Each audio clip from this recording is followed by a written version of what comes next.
Hello, Booktubians! Today I'm going to be speaking about what my top 5 Dresden books are. These are in no particular order, and I don't really... They're a little spaced around the series, because I like to pick one from every sort of era of Dresden, because I think the series changes, and I like to pick a book that I think is my favorite out of each era. And then later at the end I will explain what my favorite parts of Dresden are, because the series is 17 books long, and it's going to be, I believe, 25 books total once Butcher finishes all of the books. And I think the series goes through a lot of evolutions, and there's a few big ones, but I think even in the individual big ones there are mini ones that you can highlight.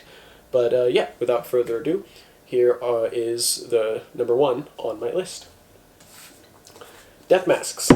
Now, again, it might be a little bit of a surprise that Death Masks is on here. It's book 5. It's usually regarded in the era of Dresden where the series is just getting started, getting its leggings, getting bigger and bigger as the world grows around Dresden, and he gets older and has to deal with more things and more characters introduced. However, I think this book, is the first book that has my favorite aspect of Dresden that happens kind of throughout the entire series, and is not really indicative of any specific era, and that is the amount of things that he has to deal with at any given time.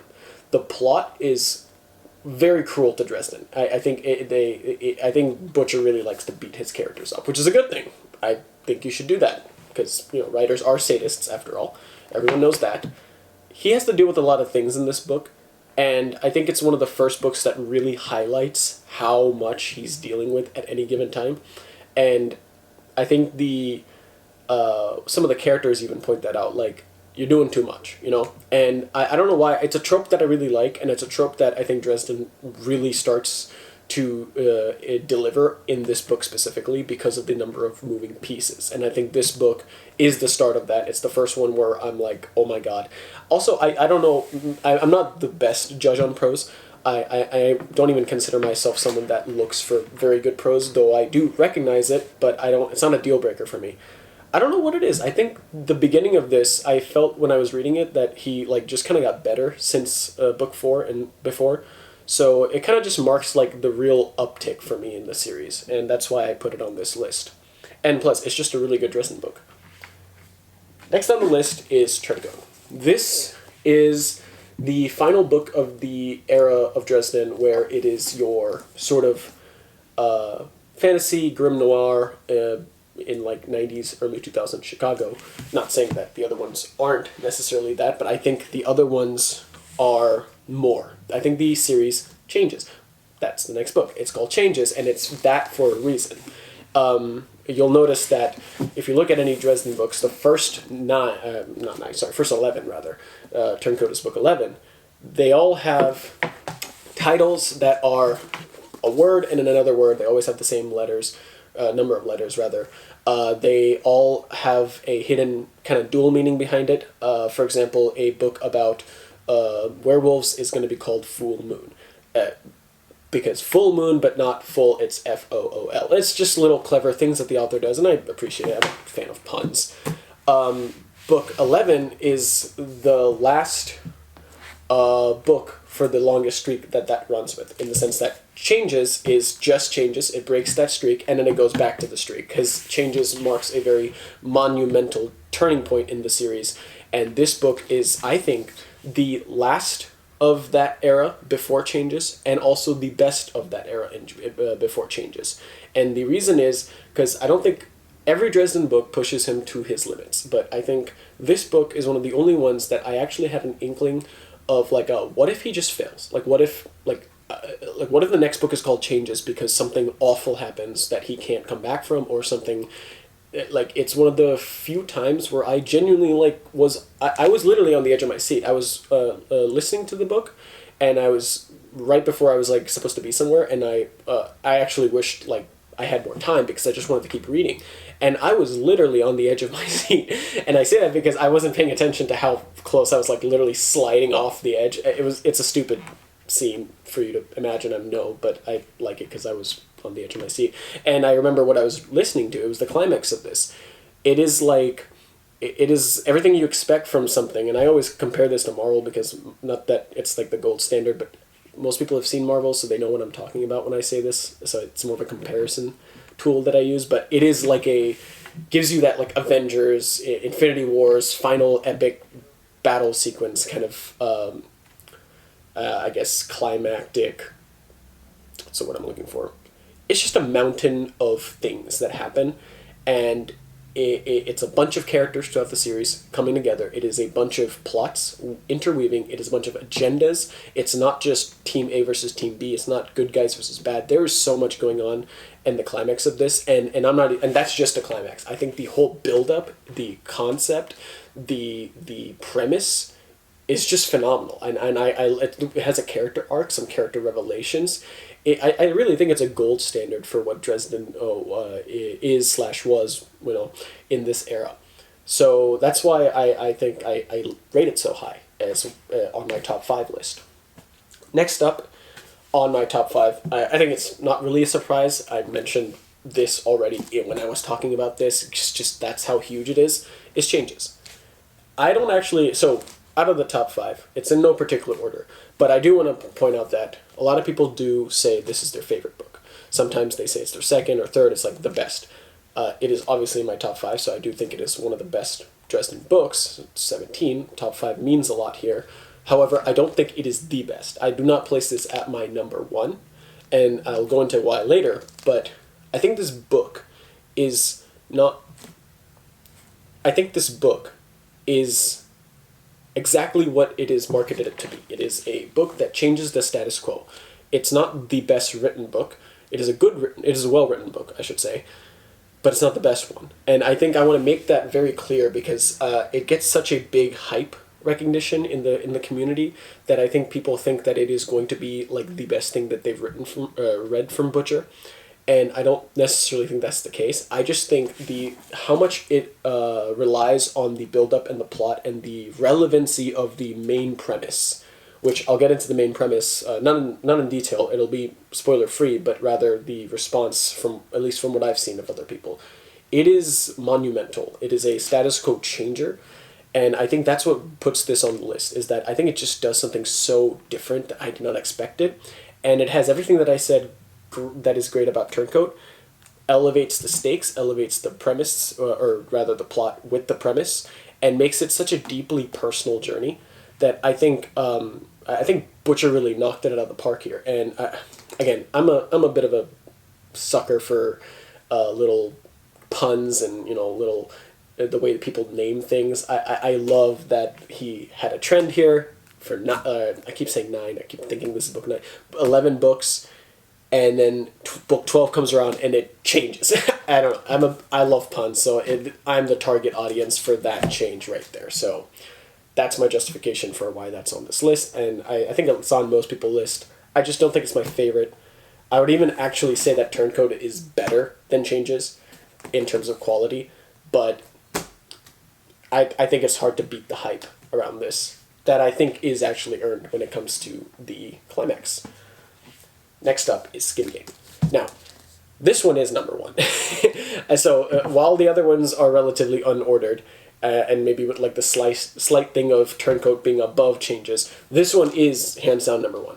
And it is because it does the best things with some of my favorite characters. It is the best written. It has also has just the coolest cover. I mean, he's holding, look, come on. You know what I mean? Like, look at it. He's a Western hero, And I love that he's like a Western nerd. I don't know. This book is made for a very specific person, and I feel like Butcher is writing to me personally, so I'm just going to put that out there. I'm biased.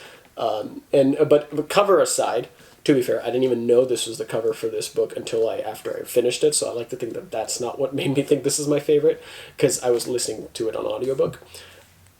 So this one is the best in my mind because, as I said, it does the best with my favorite characters, but it also has some of the most exciting, moments.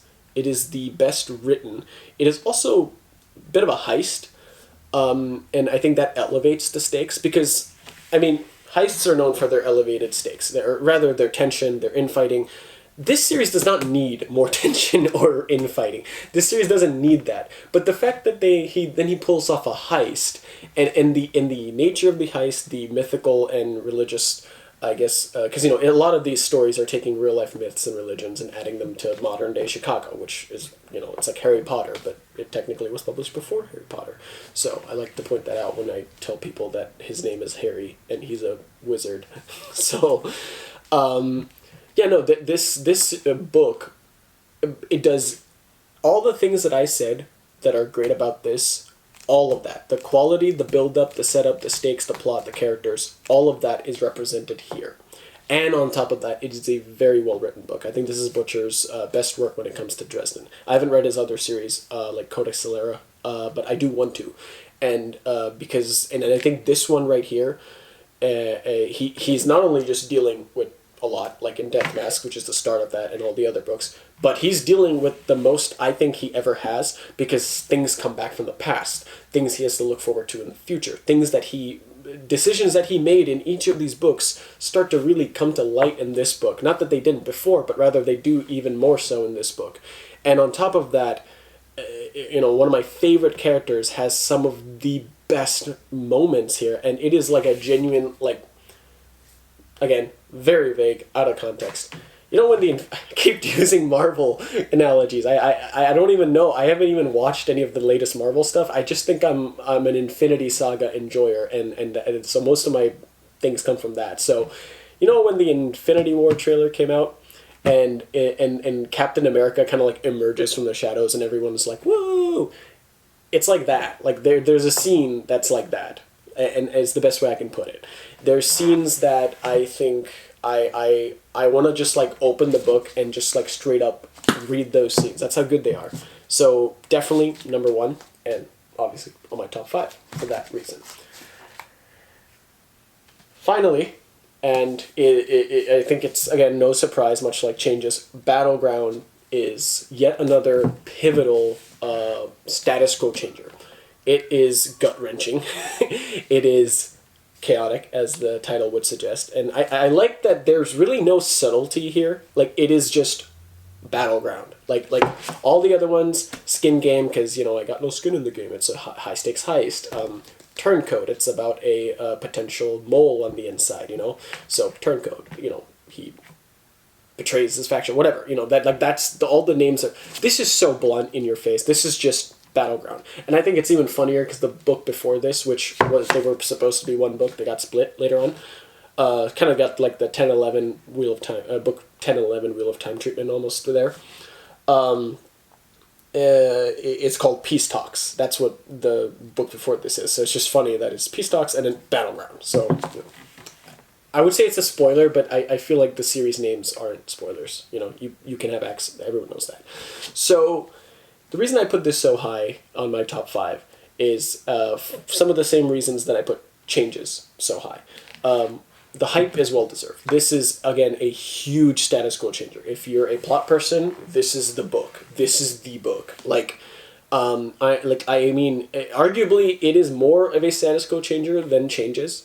I think because Changes is the first status quo changer, and the plot is so personal, it kind of gets a leg up. I think Changes is actually better than than Battleground, but it is like it's like judging Return of the King. Okay, I'm gonna go back to Marvel because it just works so well, the analogies.